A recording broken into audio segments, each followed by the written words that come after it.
GO number 317 సవరించి CPS విధానం రద్దు చేయాలంటూ ఆదిలాబాద్ జిల్లా కలెక్టరేట్ కార్యాలయం ముందు ధర్నా నిర్వహించారు యూఎస్పీసీ ఉపాధ్యాయులు. అలాగే 2023 నుంచి రావాల్సిన పీఆర్సీని కూడా చెల్లించాలని డిమాండ్ చేశారు.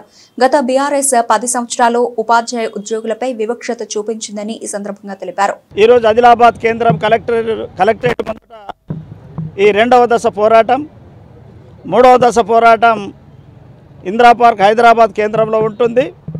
ఇవాళ తెలంగాణ వచ్చిన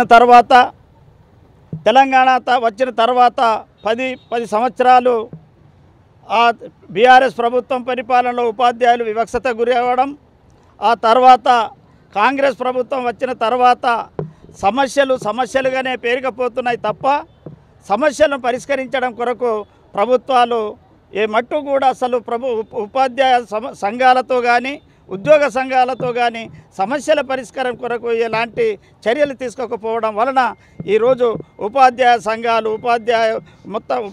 సంఘాలు కలిసి యూఎస్పీసీగా ఏర్పడి ఉపాధ్యాయుల సమస్యల పరిష్కారం కొరకు పోరాట మార్గం ఎంచుకోవడం జరిగింది. ఈ పోరాటానికి కారణం ఈనాటి ప్రభుత్వమే ప్రధాన కారణం.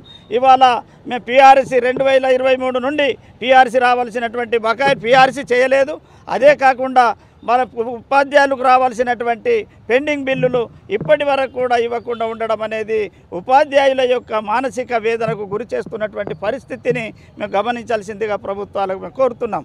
అదేవిధంగా ఇవాళ ఉద్యోగస్తులు ఉపాధ్యాయులు ఇవాళ అనేక రకాలైనటువంటి పెండింగ్ బిల్లులు రాక రిటైర్మెంట్ అయిన తర్వాత కూడా వాళ్ళ యొక్క బిల్స్ ఇవ్వక వాళ్ళ యొక్క కుటుంబాలు ఇవాళ రోడ్డు పాలై వాళ్ళ యొక్క మరణించినటువంటి సంఘటనలు కూడా కోకొల్లలు ఉన్నాయి. అదేవిధంగా ఇవాళ ఉపాధ్యాయులకు 317 జీవో కింద సవరిస్తామని చెప్పినటువంటి ఇలాంటి వచ్చిన కాంగ్రెస్ ప్రభుత్వము ఇప్పటి వరకు కూడా పూర్తి స్థాయిలో చేయకపోవడం, రెండవది పీఆర్సీ చేస్తామన్నారు, పీఆర్సీ కూడా చేయకపోవడం, పెండింగ్ బిల్లులు ఇస్తామన్నారు, పెండింగ్ బిల్లులు ఇప్పటికి కూడా అసలు ఇవ్వకపోవడం, ఇవన్నిటికీ కారణం వలన ఈరోజు మేము ఉపాధ్యాయులు సంఘాలని కలిసి 3 దశల పోరాటం చేపడుతున్నాం. ఈ పోరాటానికైనా వాళ్ళు ఇప్పటికైనా కనుతెరిచి ఈ కాంగ్రెస్ ప్రభుత్వము ఉపాధ్యాయుల సమస్యలు పరిష్కరించాలని మేము కోరుతున్నాం.